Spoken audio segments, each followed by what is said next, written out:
Hello, Mark Crossfield here, and let's get into another free YouTube lesson.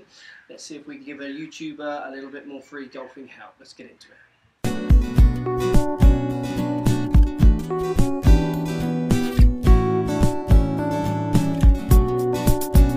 Okay, so we've got a YouTube here sent me his video, and he seems to be hitting balls up the side of his house, which is quite interesting. But here we go. Let's give you an idea of the fault here. Posture looks okay, maybe a little bit upright. I'd like to see you leaning over the ball a fraction more. You're a little bit too upright here. I'd like to see you just sticking your bum out a fraction more, get a slightly better spine angle.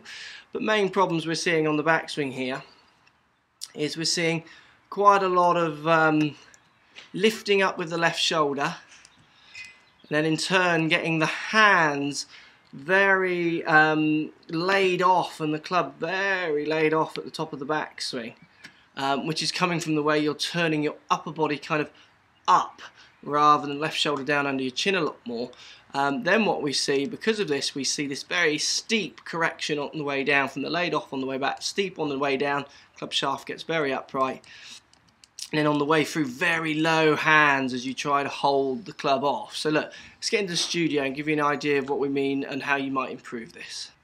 So what we're seeing here is a classic backswing. Lots of people do this, where we see the golfer, rather than turning left shoulder down, so rather than turning, trying to maintain some spine angle, what we're seeing is you're turning, left shoulder's literally rearing up, which starts getting the hands working much more off towards the left targets, much more laid off at the top of the backswing. So we see this kind of uplifting backswing. Then what happens to correct that on the downswing, you start dropping back towards the ball, which creates a steeper angle of attack with the shaft.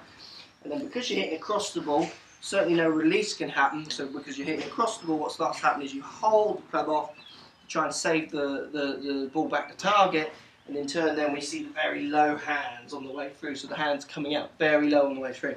So look, you've got to start trying to think about turning a lot more left shoulder down. So left shoulder under your chin, trying to maintain your spine angle a lot more on that backswing, so really get the feel of that spine staying in one position. Now if you do that, but you don't correct what you're doing with your hands, you're going to actually hit the ball worse. So two thoughts on the backswing. Obviously thinking about your spine angle, trying to get the left shoulder under your chin a bit more rather than this kind of rearing up on the backswing.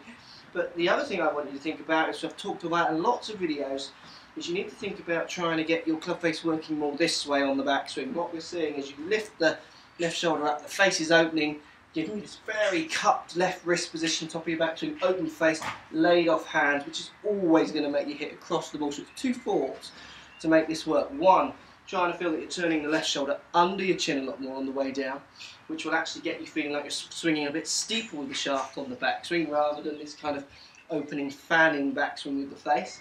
And then two, thinking about really trying to flatten your left wrist with your left arm, working that club face much more in a square to close position on the backswing, which will then give you a better chance of hitting through the ball rather than this cross and low hands on the way through. Look, I hope that helps. It gives you a little bit of an idea of something to work on. Post in the comments, let me know if there's anything in there you don't understand or you want to explain slightly differently. But I'll be interested to know how you get on. Thanks for watching, and thanks for sending me the video, and we'll look forward to seeing you in the next video. Thanks for watching, guys.